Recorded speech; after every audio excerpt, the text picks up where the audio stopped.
Bueno, pues vamos a continuar con la segunda parte de esta conferencia, la milagrosa existencia de Israel. Yisrael se dice en hebreo, Y-I-T, Yisrael.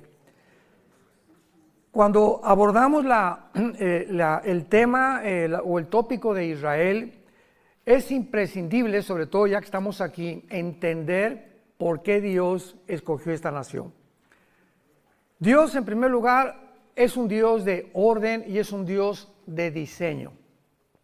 Los cielos cuentan la gloria de Dios, vemos en el universo un diseño, ¿correcto?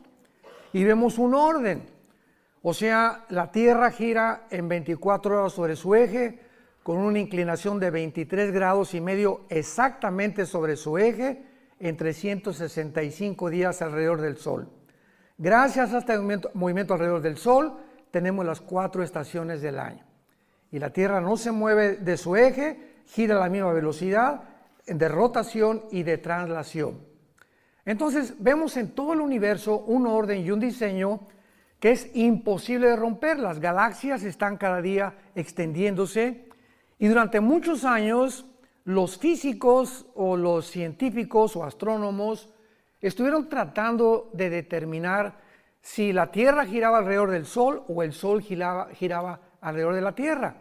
Cuando Galileo Galilei en 1625 más o menos descubre con su telescopio que es la Tierra la que gira alrededor del Sol, el Vaticano lo condenó a muerte. Que lo querían matar porque ¿cómo era posible que un dogma que se había establecido se pudiera violar?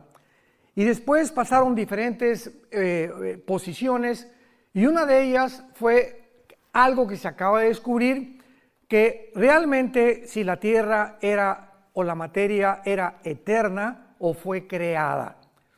Entonces muchos astrónomos y científicos comenzaron a alegar que pues el universo realmente tenía que haber tenido un principio, y cuando comenzamos a entender la Biblia, por ejemplo en Hebreos capítulo 1 que dice, Señor, los cielos envejecerán, pero tú permaneces igual, nos muestra lo que hasta que se descubrió la primera y la segunda ley de la termodinámica, que es la ley base de todas las disciplinas científicas, porque todo se basa en la primera y la segunda ley de la termodinámica. La segunda ley dice que todo se oxida, que todo se echa a perder, así que la misma física estaba estableciendo que realmente la Tierra tuvo un principio y tendrá un final, que es lo que establece la segunda ley de la termodinámica, tal como la Biblia se adelantó a la física, como se ha adelantado a la genética, a la paleontología, a la antropología, a la astrología, a la antropología, etcétera, etcétera, y a todas las demás disciplinas académicas. La Biblia es maravillosa. Entonces la Biblia ya predecía hace más de 3000 años que la Tierra tenía que acabarse. El Sol pierde millones de toneladas cada segundo de masa y todo tiende a un deterioro, tal como la Biblia lo profetizó. Muy bien. Una vez que Dios hace todas estas cosas, el orden y el diseño, crea al ser humano. Los ángeles fueron creados antes que nosotros. Y es lógico que al crear al ser humano, Dios nos tenía que dar leyes. Y a Dios le interesaba, por supuesto, que esas criaturas que somos nosotros, pudiéramos estar conscientes de su existencia. Los animales, los changos, los cocodrilos, los conejos, las tortugas, los insectos, las aves, no tienen conciencia de Dios. Y esta es la más grande diferencia. Si alguna persona me dice, ¿cuál es la diferencia entre nosotros? Como una vez a mi esposa y a mí nos dijo el pediatra de nuestros hijos cuando eran chiquitos, acostamos a Caleb un día y lo tenía examinando el pediatra y nos dice, miren el hoyito que tiene aquí en el coxis, es donde teníamos la cola. Y estoy hablando de un pediatra, director, me refiero, de uno de los más grandes hospitales de pediatría de la Ciudad de México, una eminencia en pediatría. Yo me quedé absorto. ¿Cómo es posible que esta persona siga creyendo en la teoría de la evolución? Yo recuerdo que entonces le pregunté cuál es la diferencia entre los hombres y los animales. No es la crin, no es la cola, no es nada. La Biblia es el único libro que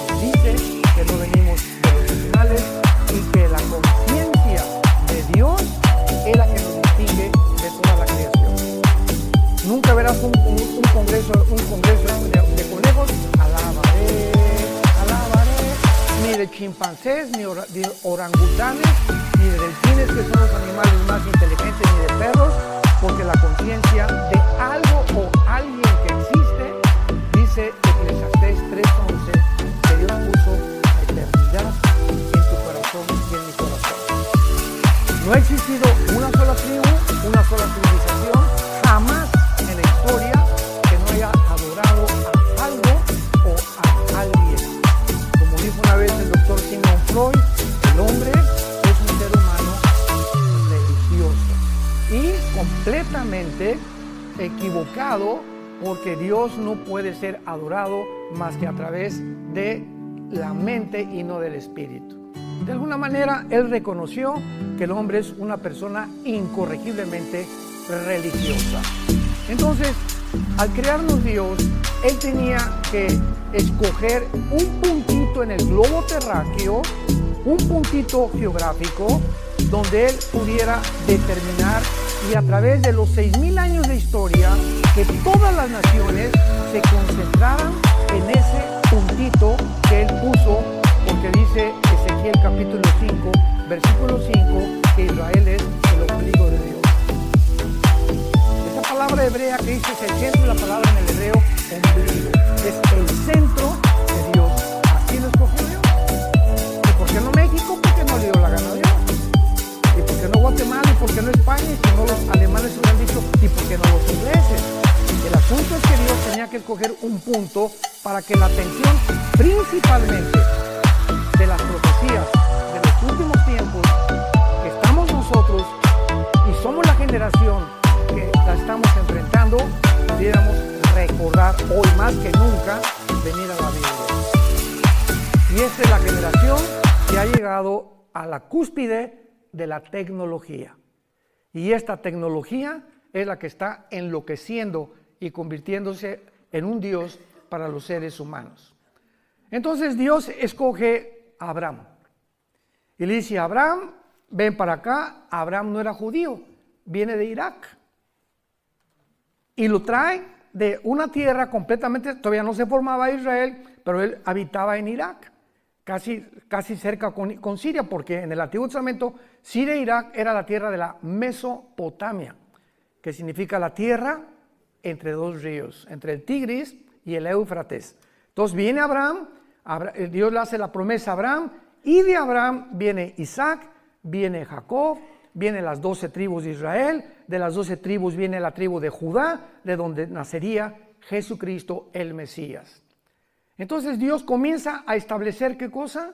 Un orden, un diseño secuencial, cronológico, para poder ordenar la historia, y los cristianos venimos a la Biblia y encontramos en la Biblia este orden cronológico, secuencial, histórico, y conforme la historia va avanzando, descubrimos que simplemente la Biblia se adelanta a la historia. La Biblia es la historia escrita por adelantado, para que nosotros comprobemos que solo Dios lo pudo hacer. Es imposible que el ser humano haya podido determinar desde el principio las leyes de la genética. Génesis 1, 11 y 2.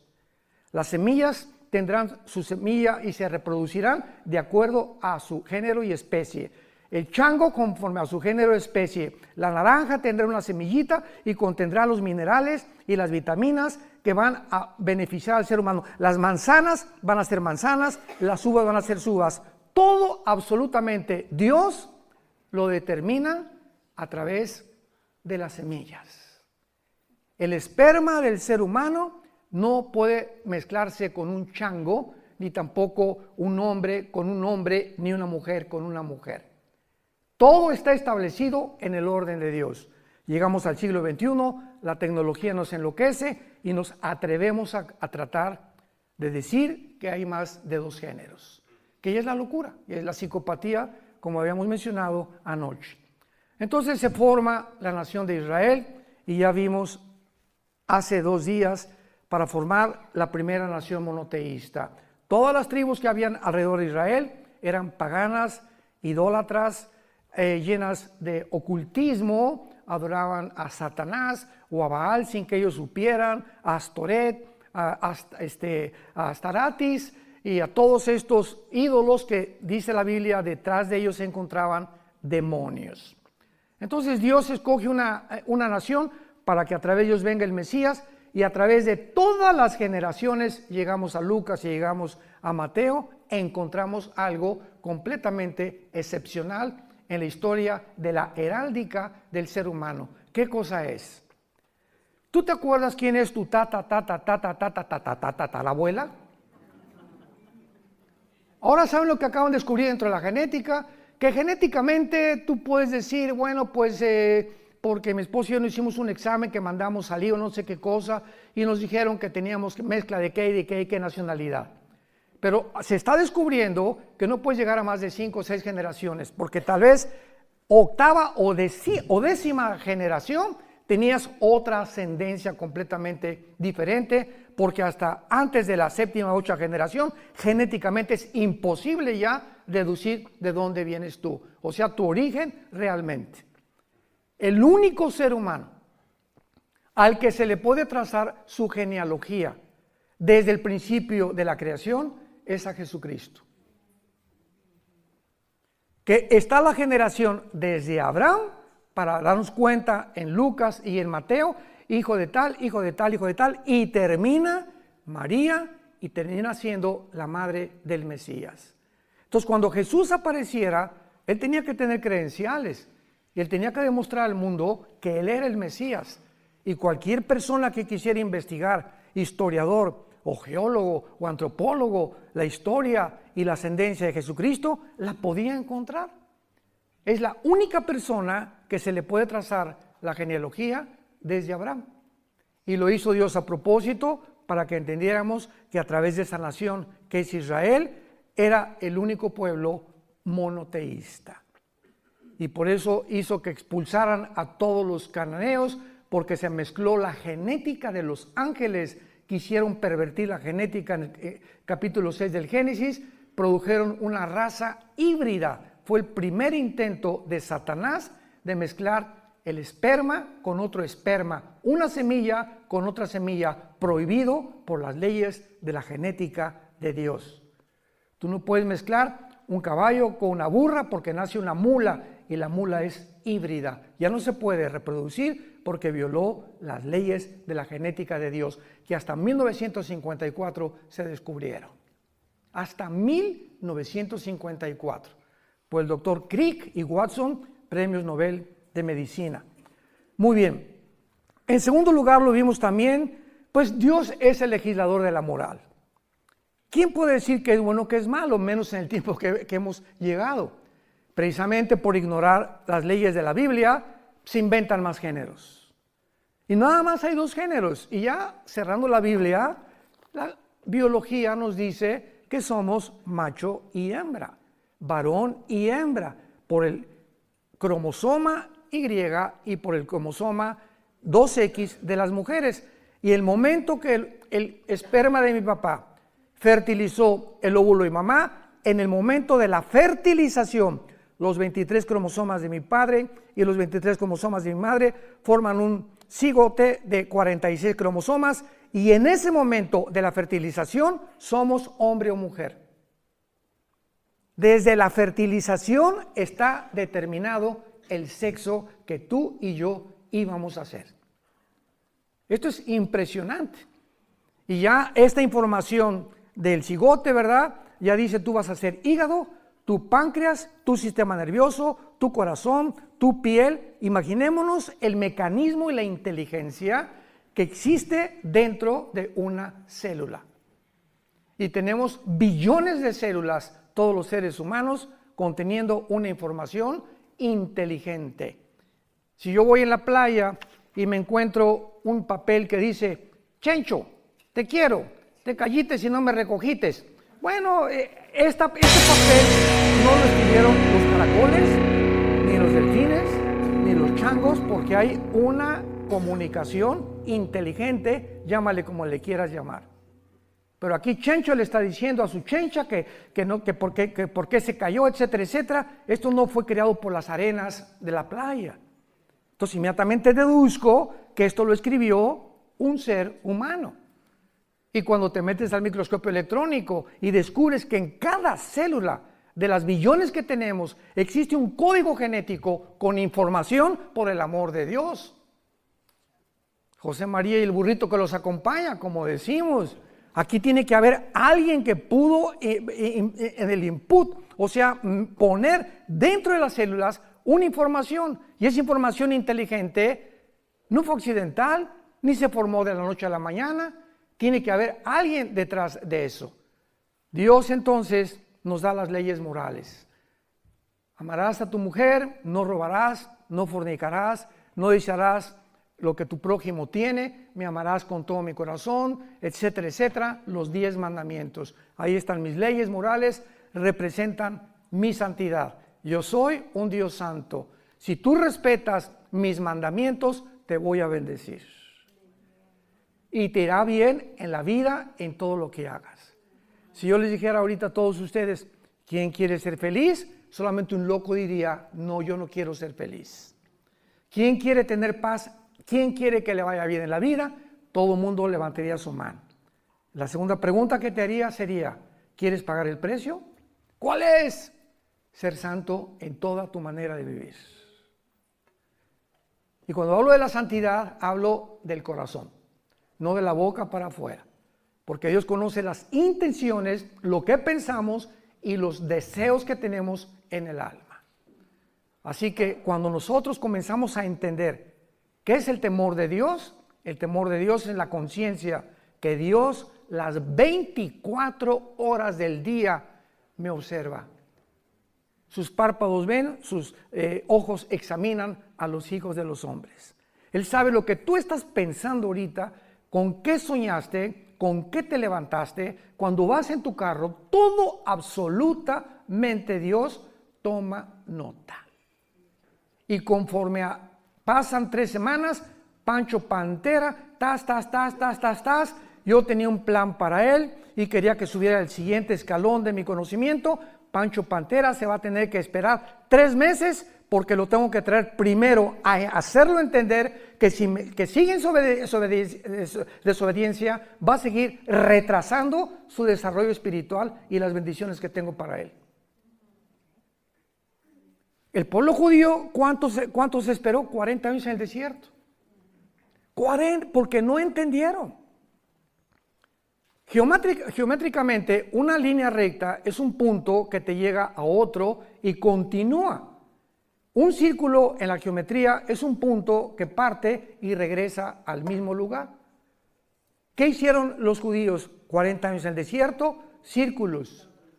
Salían y regresaban y nunca avanzaron. Siempre regresaban a lo mismo y a lo mismo, pues se quedaron muertos en el desierto. Y dice 1 Corintios 10, estas cosas sucedieron para nosotros, para que aprendamos que Dios exige, demanda la santidad. Y que seamos entendidos de cuál sea su voluntad. Y finalmente vemos en Romanos capítulo 9, versículo 4, que desde luego Israel tenía que ser la nación a través de la cual naciera el Mesías. Y como el Mesías tenía que ser varón, pues tenía que traer el cromosoma Y. ¿Me van siguiendo? No el X de las mujeres.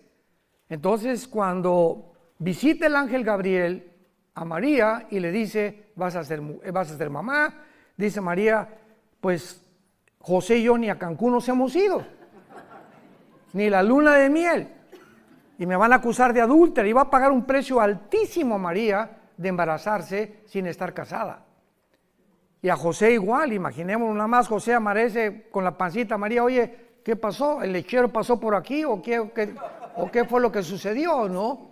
El ángel también le dice a José, el santo ser que va a nacer va a ser llamado Jesús, que significa, o en Yeshua en hebreo, el Salvador. Entonces, José no podía poner el cromosoma Y en el óvulo de María. José no podía fertilizar el óvulo de María porque el pecado se transmite genéticamente.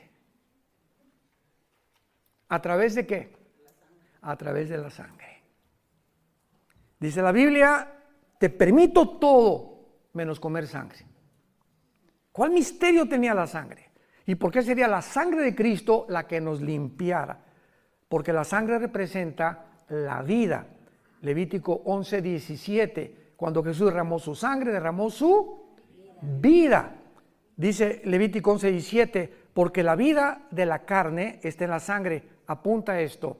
La palabra vida en Levítico 11:17, si no me equivoco, es la palabra nepej, que se escribe nepesh en el hebreo, que es la traducción que se usa para designar el alma humana. El alma se encuentra en la sangre.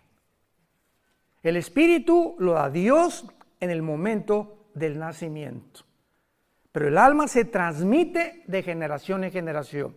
Si tú tuviste una abuela bruja hace cierta cantidad de años y se muere la abuela bruja de la familia Pancholín, para poner otro nombre que no vayan a asustarse, entonces el espíritu que estaba en el espíritu de tu abuela va a buscar hijos de tu abuela que tengan la tendencia del ocultismo y la brujería para perpetuar, se llaman espíritus familiares, para perpetuar la brujería en esa familia.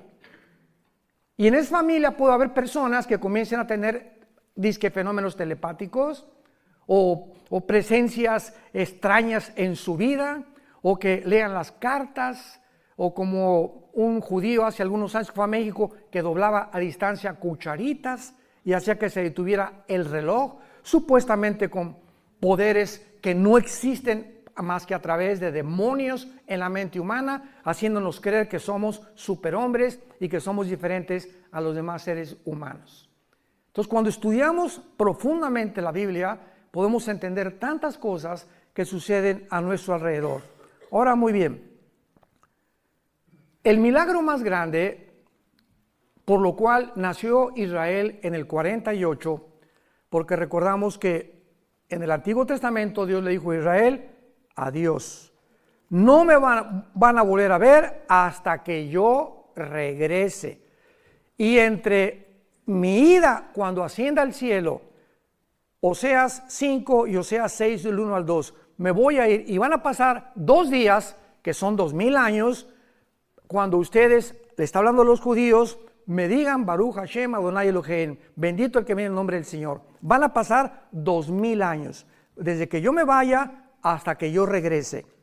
Entonces, en este periodo de 2000 años, Dios forma otra entidad, que son la que la mayor parte de los judíos no entienden. También muchos guías que tenemos no entienden esto todavía. Ayer me preguntaron, oye, pero ¿por qué si Jesús es judío, no siguen ustedes las fiestas judías? ¿Por qué no hacen por qué no adoran el sábado? ¿Por qué? Porque la iglesia no es Israel. La iglesia es otra entidad que no existía en el Antiguo Testamento. En el Antiguo Testamento el Espíritu Santo al Kodosh bajaba sobre Sansón y le daba fuerzas a Sansón. El Espíritu Santo se iba y Sansón era como cualquier hombre normal. Venía sobre David el Espíritu Santo y escribió el Salmo 22. Dios mío, ¿por qué me has desamparado? Jugaron sobre mis ropas fuertes, mi corazón fue como la cera. Estaba David escribiendo la crucifixión 1000 años antes de que Cristo naciera. Casi 3000 años antes de que Cristo naciera, por la inspiración del Espíritu Santo. Isaías 53. He dado mis manos y mis pies, sobre mi ropa echaron suertes, etcétera, etcétera. Isaías estaba escribiendo 700 años antes de la crucifixión de Jesucristo. Viene la iglesia, que no es Israel, y entonces el Espíritu Santo baja de manera diferente a como operó en la administración, en la economía, o se conoce como la dispensación de la ley. Y ahora el Espíritu Santo baja sobre la nueva entidad que se llama la iglesia. La palabra iglesia viene del griego de una raíz y de una palabra, si lo quieres apuntar, ek, que es un prefijo que significa fuera, iglesia, que se llama llamados. Entonces, eclesia significa los llamados fuera, porque somos llamados fuera espiritualmente del mundo. Entonces el Espíritu Santo viene sobre nosotros, entra sobre nosotros y nos sella. 1 Corintios 6, ¿qué no sabéis que el Espíritu Santo mora en vosotros y que ya no sois vuestros hasta el día de la resurrección? Cuando tú mueras y cuando yo muera, el Espíritu Santo ya no lo necesitamos. Nos vamos a la presencia de Jesucristo. Hasta ese momento, el Espíritu Santo nunca nos va a abandonar. Esto no sucedió en el Antiguo Testamento. La iglesia ahora es el cuerpo de Cristo. En el Antiguo Testamento no existía el cuerpo de Cristo. Los israelitas no eran el cuerpo de Cristo, lo somos nosotros. Y cuando venga el rapto, solamente los que están en Cristo, en el cuerpo de Cristo, o sea, desde Pentecostés hasta el día del rapto, nos vamos con el Señor. Los judíos resucitarán al final de los 7 años de la tribulación en la segunda venida de Cristo. Daniel 12, 1 y 2. Pero Dios tenía que preparar y avisarnos que ya venía, antes que los judíos. Y se los voy a explicar. Cuando Jesús vino, preparó el Bautista su venida a través de los bautizos.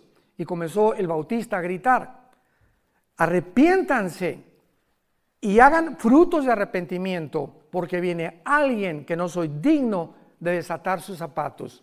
Juan el Bautista era primo hermano de Jesús. Y Juan el Bautista nació 6 meses exactamente antes que su primo hermano, que Jesucristo. Isabel era parienta de María. Entonces, cuando aparece Jesucristo en el río Jordán, mañana en el río Jordán, Juan el Bautista estaba bautizándolos para arrepentimiento de pecados, preparando el camino, porque habían pasado 400 años sin palabra de Dios. De Malaquías hasta el Bautista, Dios no le había vuelto a hablar a Israel. Entonces nos imaginamos la dureza del corazón, que hasta lo rechazaron y lo crucificaron, porque en 400 años el corazón se les endureció. Tenía que el Bautista venir antes y comenzar a preparar el corazón para que cuando apareciera Jesucristo, el terreno estuviera flojo. Yo no puedo sembrar en un terreno donde está dura la tierra. Tengo que meter un azadón y rascarle para aflojar la tierra y aventar la semilla y pueda crecer. Los corazones tenían que ser rasgados por la predicación tan fuerte del Bautista: generación de víboras, y ustedes hagan frutos de arrepentimiento, y a los soldados no hurten y respeten al prójimo, etcétera, etcétera. Y se juntó toda la gente sintiendo en el espíritu que verdaderamente el Mesías estaba cerca de su venida. Entra Jesucristo y dice Juan el Bautista: ese es el Cordero de Dios. ¿Por qué dijo el Cordero de Dios? Porque el Cordero era lo que todos los judíos sacrificaron en el día de la Pascua, desde Éxodo capítulo 2. Entonces, Dios tenía que preparar a Israel, y si Dios iba a regresar con Israel, en el 48 vino la resurrección nacional. Veamos ahora rápidamente la preparación de Dios para que en el 48 no surgió accidentalmente una nación formada en un día, el 14 de mayo. Veamos cómo desde el siglo XVIII, desde el siglo XIX, comienza Dios a levantar y preparar el camino, porque Dios nunca hace nada sin antes preparar. Tú no eres ingeniero sin preparación. No eres psicólogo sin preparación. No eres Bocelli o Pavarotti. Pavarotti lo reprobó su maestro de canto porque no lo hacía, tuvo que prepararse, vocalizar 3-4 horas, un pianista 3 o 4 horas. Todos tenemos antes que ir primaria, secundaria, preparatoria, universidad, estudiar, que nos prepara para que finalmente nos entreguen un diploma o un certificado profesional.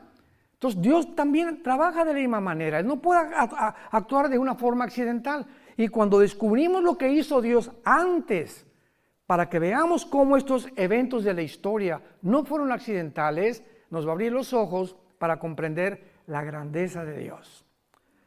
El Éxodo fue uno de los milagros más grandes que Dios hizo en el Antiguo Testamento, porque no cabe duda que fue el milagro más portentoso de Dios en el Antiguo Testamento.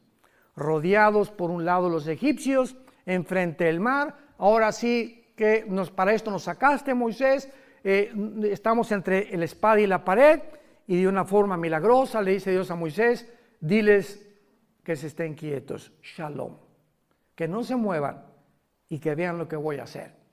Y de repente Dios abre el mar y entra todo Israel, atraviesan el Mar Rojo, viene el faraón con los egipcios y al meterse al Mar Rojo hunde sus carrozas y mata a todo el ejército del faraón. Este milagro debía haber quedado impregnado en las mentes de las futuras generaciones de los judíos. Y los judíos tenían la obligación de enseñarles a sus hijos, a sus nietos, etcétera, etcétera, acerca de este milagro, porque les serviría para recordar que Jehová pudo librarlos ¿de qué? De la esclavitud de Egipto. Hijito, ¿sabes por qué somos libres? Porque hace tantos años Dios hizo un milagro impresionante. ¿Qué, abuelito? Abrió el mar, de veras sí, lo abrió de lado a lado y nuestros padres lo atravesaron. Sin embargo, se había profetizado que este milagro no iba a compararse con un milagro muchísimo más grande que la apertura del Mar Rojo. Veamos esto en Jeremías capítulo 23, versículos del 7 al 8. Porque para que Israel volviera a nacer, Dios tendría que seguir realizando muchos más milagros que nada más dividir el Mar Rojo. Y veamos algunos de estos milagros que Dios hizo para que Israel sobreviviera en nuestros días y la forma como Dios trabaja en la historia humana. Jeremías 23 del 7 al 8. Escuchen con mucha atención. Por tanto, dice el profeta Jeremías, vienen días, dice Jehová, en que no dirán más. Ya no van a acordarse de qué cosa. Vive Jehová que hizo subir a los hijos de Israel de la tierra de Egipto. Vendría un tiempo, dice Dios, en que ya no van a mencionar el Mar Rojo como el más grande milagro que yo realicé, sino vive Jehová que hizo subir y trajo la descendencia de la casa de Israel de tierra del norte y de todas las tierras donde yo los había echado y habitarán en su tierra. Dios profetiza que habría un milagro, el más grande que se presenció en el siglo XX, cuando Israel, después de casi 1900 de exilio en la diáspora, regresaran a su tierra. Y Dios considera el 14 de mayo de 1948 lo siguiente para nosotros, la iglesia. Pasaron casi 2000 años, en 1800 vino la época de las misiones, el evangelismo, 1920, D.L. Moody, Billy Graham, otros predicadores, millones de personas fueron salvadas y la iglesia iba caminando, sí, ganamos a miles de personas, millones de personas caminando en el mundo. Israel ya, olvídate, la iglesia tomó el lugar de Israel. Se llama la teología del reemplazo, que es una herejía.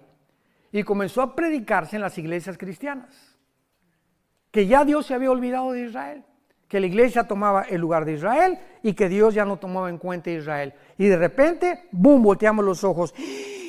Regresaron a su tierra. ¿Cómo? Sí. ¿Qué significa esto? Que Dios no se ha olvidado de Israel.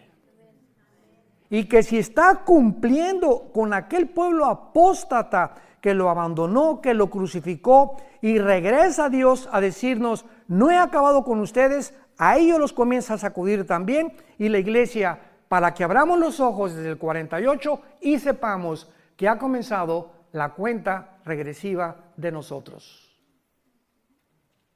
Las profecías de los últimos tiempos no podían cumplirse si Israel no regresara.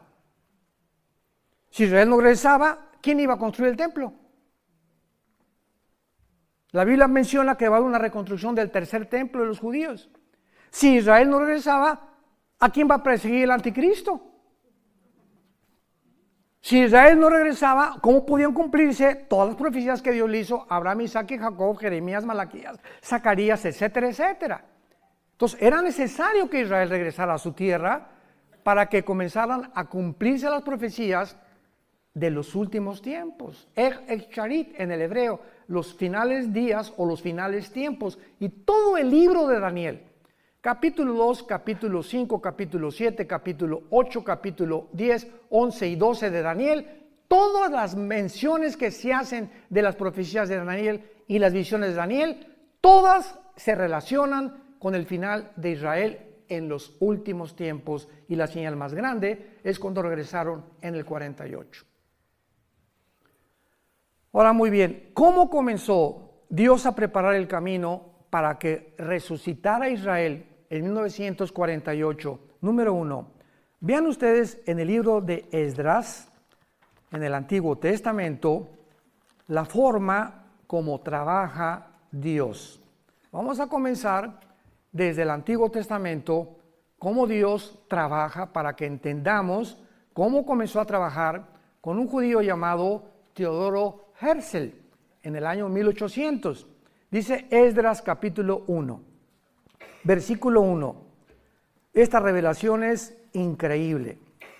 En el primer año de Ciro, rey de Persia, para que se cumpliese la palabra de Jehová, para que lo que Dios dijo tenía que cumplirse, despertó Jehová el espíritu de un sacerdote, el sumo sacerdote, algún profeta.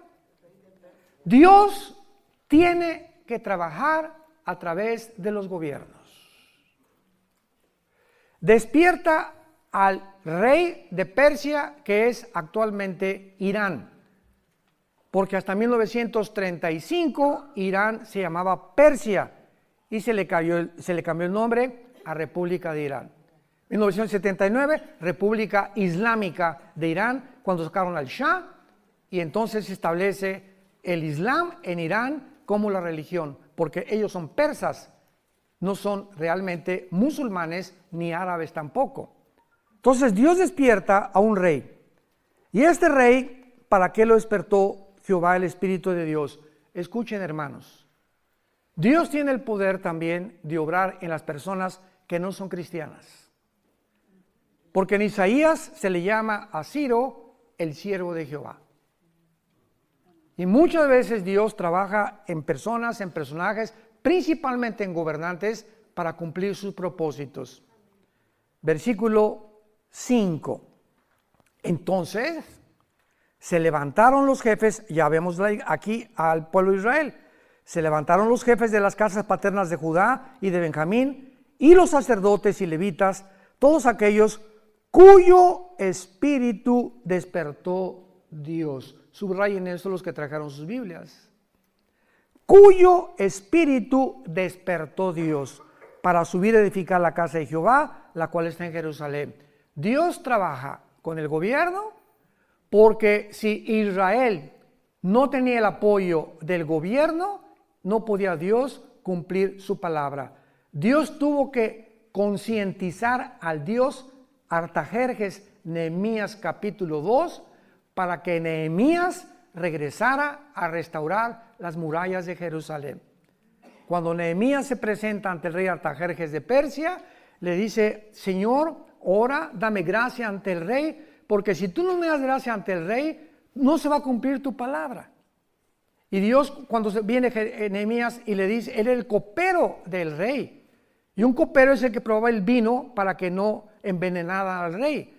Los reyes antiguamente tenían sus coperos que probaban la comida y las bebidas antes de que ellos se las comieran, para evitar que murieran intoxicados o envenenados. Y Nehemías era el copero de Artajerjes, que era la persona de más confianza del rey, y le dice: dame permiso de irme.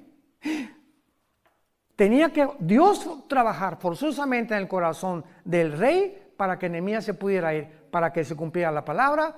Dios tiene que trabajar con los gobiernos para que la iglesia o el pueblo de Israel cumpla su cometido. Por eso confiamos, y nos dice la Biblia, sometámonos a todos los gobiernos. Ya sean comunistas, ya sean dictatoriales, ya sean monarquías, ya sean socialistas, tenemos que respetar los gobiernos. Los apóstoles vivieron bajo el peor de los gobiernos, los césares romanos. No encontramos una crítica en el Nuevo Testamento, ni de Pablo, ni de Pedro, ni de Santiago, ni de ninguno contra ningún gobierno. Lo contrario, 1 Timoteo 2, del 1 al 5, oren por vuestros gobernantes. De nada sirven las manifestaciones, y esto y el otro, y déjenos, y muera, y derroquemos, y acabemos. Eso es lo que yo pensaba antes de ser cristiano, se los conté. Cuando me hice comunista y creía que una revolución social era la que iba a transformar México. Qué equivocado estaba, porque no conocía a Dios, ni a Jesús tampoco. Entonces, ¿qué fue lo que pasó? Despertó Dios la conciencia de un judío llamado Teodoro Herzl. Y vemos nosotros que en el año 1800, más o menos me dijo Isaac, eran como el 90, o en el 85-90, este judío lo despierta el Espíritu Santo y comienza él a soñar que Israel ya tenía que regresar a su tierra. Y a principios del siglo XX, entramos al siglo XX, no había ninguna señal que pareciera indicar que Jesús regresara. Al comenzar el siglo XX no había ninguna señal que pudiera decir, nos encontramos en los tiempos finales. La primera en aparecer fue la declaración de Balfour, o de Balfour, decretada el día 2 de noviembre de 1917 por Balfour en Inglaterra, donde él apela a la Liga de Naciones para que ya Israel se le considere que regrese a su tierra. Pero había un problema. ¿Cuál es el problema para que regresara Israel a su tierra? Pues que el Imperio Otomano Turco, durante 500 años aproximadamente, gobernó el Medio Oriente. Pero tuvo que venir la Primera Guerra Mundial, otra preparación de Dios, que usó la Primera Guerra Mundial Dios, para que comenzara realmente a despertar el interés en las naciones, que los judíos tenían una nación y que se les tenía que regresar. En 1917 Palestina incluía al Israel moderno y a Jordania, pero en 1923 el general Allenby, inglés, entra a Egipto y derrota al Imperio Otomano. Entonces, de 1923 a 1900 aproximadamente 48, los ingleses dominaban el Medio Oriente, junto con los franceses. Y cuando llega el holocausto de los nazis, ¿qué hizo Satanás? Se acercan las profecías, porque aunque no las conoce todas, él sabe que le queda poco tiempo, dice Apocalipsis. Entonces, al ver todas estas cosas y estos puntos que Satanás, con muchísima más sabiduría que nosotros, hasta ahorita lo podemos comprender nosotros, se da cuenta que Israel está cerca de poder regresar a su tierra. Y si regresaba a su tierra, estaba marcado ya el destino de Satanás y sus ángeles caídos. ¿Y qué hace Satanás? Levanta a Adolfo Hitler. Vean ustedes, los que son historiadores y a los que les interesa la naturaleza humana, o psicólogos o psiquiatras, o como les quieras llamar. No existe ningún psicólogo, ningún psiquiatra, ningún historiador que pueda decirnos y contestar esta pregunta. Síganme con cuidado. ¿Por qué Adolfo Hitler, teniendo a Stalin de amigo, un país comunista, teniendo a Mussolini y teniendo a Japón de amigos, Adolfo Hitler, y teniendo enemigos a Inglaterra, a Rusia, a Canadá y Estados Unidos, ¿por qué Adolfo Hitler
guerra, no tienen armas, no tienen ninguna oportunidad de sobrevivir. ¿Por qué se concentra en ellos con tanto deseo? Esto nos demuestra una vez más el plan perfecto de Dios, que hizo que Hitler le llamara la solución final. ¿Por qué torturarlos en Auschwitz y en campos de concentración a más de 6 millones obsesionados? Tengo que acabar con estos que se llaman judíos. ¿Quién produjo ese odio en Adolfo Hitler? Claro que no. Así es. ¿Y por qué Satanás produjo esto? Porque vuelvo a repetir, él sabía que si no se comenzaban a eliminar a los judíos, las profecías tenían que cumplirse. Y eliminó a 6 millones. Dios no permitió que eliminara a todos los judíos. Los judíos permanecieron y esta fue otra de las señales que Dios mandaba. Si Hitler lo hubiera exterminado, no existiría. Vean cómo a través de los eventos de la historia podemos ver la mano de Dios. Dios le ha dado libertad al ser humano, pero Dios es el que controla el destino de la historia humana. Que parecen contradicciones, ¿verdad? A pesar de que Dios nos ha dado la libertad y el libre albedrío, al mismo tiempo Dios tiene el control del final de la historia humana. Y la historia humana va a terminar exactamente como Dios lo estableció. Entonces no hay duda que los eventos de 1917 marcaron el inicio del regreso de Israel. Pero veamos algunas otras cosas más, aparte de que se previno el genocidio nazi. Cuando llegan los ingleses, todo lo que es el Medio Oriente no estaba como está ahorita. No está como está ahorita. Vean ustedes en Lucas. Esto es increíble y maravilloso. ¿De qué forma Dios comienza a organizar el Medio Oriente para que nazca Israel? Lucas 21, versículo 29 al 32. Y con esto terminamos. También les dijo una parábola. Vean con mucha atención la Biblia. Mirad la higuera y, si leen Mateo 24, nada más dice la higuera. Pero Lucas agrega y los árboles. Y hemos hablado y nos hemos desgastado en demostrar que la higuera es Israel. Porque el día anterior Jesús maldice una higuera. Y dice, no volverás a tener fruto. Y está maldiciendo simbólicamente a la nación de Israel. Entonces, si la higuera representa un árbol, ¿qué representan todos los árboles? Pero aquí el Espíritu Santo nos fija nuestra atención en no solamente ver la higuera, sino que dice, y todos los árboles. Cuando ya brotan, viéndolo, saben por sí mismos que el verano está cerca. Así también ustedes cuando vean estas cosas, sepan que el reino está cerca. De cierto les digo, no pasará esta generación hasta que todo esto acontezca. Los ingleses y los franceses se formó el Medio Oriente, todo junto con Israel, en menos de 15, 20 años, tal como lo conocemos actualmente para que naciera Israel. Escuchen ustedes, Afganistán se forma en 1919, Egipto 1922, Arabia Saudita 1932, Persia o Irán 1935, el Líbano 1943, Siria y Jordania 1946, Israel 1948. En menos de 30 años, en el siglo XX, se independizan y se forman las naciones que forman actualmente el Medio Oriente y que tenían que existir para que Israel resurgiera y renaciera y resucitara, y estas naciones alrededor se convertirían en sus más acérrimos enemigos. Formaba parte del plan de Dios, porque en el 48 vienen las naciones árabes a atacarlos, los judíos nombran a David Ben Gurión presidente de Israel, Estado soberano libre, y al otro día, el 15 de mayo, a las 6 de la mañana, los atacan los árabes, aún con el permiso de la Liga de las Naciones, que no eran las Naciones Unidas. 1956 viene otra guerra, el 67, vamos a hablar de ello, es la guerra más milagrosa de la historia, de acuerdo al general Schwarzkopf, que fue el presidente de la cadeta de militares West Point y que fue el general de la guerra del Golfo Pérsico, que dirigió todos los ejércitos, 29 ejércitos contra Saddam Hussein para sacarlo de Kuwait. El general Schwarzkopf dice en su libro, en sus memorias, en la historia de la milicia y de las guerras, nunca ha habido una guerra tan milagrosa como la guerra de 1967, la guerra de los 6 días. Y le preguntaron, ¿por qué? Y contestó ahí en su libro el general Schwarzkopf, y dice así: porque los israelitas tenían 12 a la 15ª potencia de salir vivos.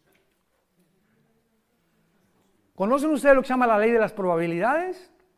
Aquí seremos 300 personas. Pregunta, para que podamos entender y terminamos en este momento. Si nos rodea, somos 300 personas, si nos rodea un ejército de 5,000 soldados, con metralladoras, y tenemos nosotros 20 rifles. Dentro de las leyes de las probabilidades, ¿cuántas tendríamos de salir vivos? Ninguna. Son las mismas probabilidades que en junio de 1967 los rodearon 22 millones de árabes a los judíos, dirigidos por el presidente Nasser de Egipto. Se comunicó con el presidente de Líbano, de Siria e Irak. Al final el rey Hussein lo engañaron que iban ganando, y se involucra Jordania también, 5 naciones árabes, sobrepasando de una forma espectacular a los judíos. Los judíos en 6 días toman los aviones. Hasta ahorita son los mejores pilotos del mundo. Y el primer día se van sobre Egipto a las 5:30 de la mañana, cuando estaban dormiditos, y en 1 hora barrieron toda la aviación de Egipto. Se fueron con Siria, barrieron todos los aeropuertos de Siria. Se fueron contra el Líbano. El 4.º día no había aviación de los enemigos. ¿Por qué? Porque desde el aire se pelean las batallas con la oración. Esto todo es un símbolo increíble del cristianismo. Y ya que habían acabado desde el aire con todos los aviones, se subieron a los tanques de guerra. Y era una desarticulación de todos los ejércitos, que en 6 días a 22 millones, casi de 5 naciones árabes, las vencieron. ¿Saben por qué ganaron en 6 días? Porque el 7º tenían que descansar. Hasta con eso, no, esto es increíble. Cuando uno se traslada y uno comienza a ver, como ahorita estamos en Israel y vemos todas las maravillas y no comprendemos su historia, no nos podemos maravillar tanto.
Estas noches, mañana nos vamos a maravillar más, porque estamos descubriendo que Dios demuestra a través de la nación que Él existe. ¿Por qué escogió Dios Israel? Porque es la evidencia más grande de la historia de la existencia del Dios Todopoderoso que tú y yo servimos a través de su Hijo Jesucristo. Te damos gracias, Señor, por tu palabra en esta noche.